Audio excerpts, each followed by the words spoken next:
Magandang hapon, ako po si Ian Cruz. Tuloy-tuloy ang balitaan dito sa News TV Live. Lalong lumakas ang bagyong Egay habang kumikilos papalapit sa Northern Luzon. Base sa hourly update ng Pag-asa, huli nila itong namataan 180 kilometers hilagang-silangan ng Kasiguran, Aurora.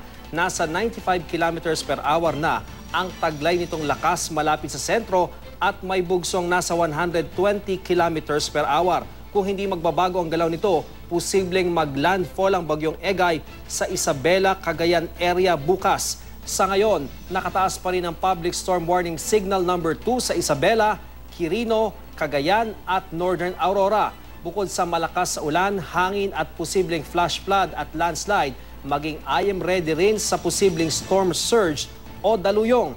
Signal number 1 naman sa iba pang bahagi ng Aurora, Nueva Ecija, Nueva Vizcaya, Ifugao, Benguet, Mountain Province, Ilocos Sur, Ilocos Norte, Kalinga, Apayao, Abra, Babuyan at Calayan Group of Islands. Yan ang latest mula sa GMA Weather. Magplano para sigurado. I am ready. Serbisyong totoo ng GMA News.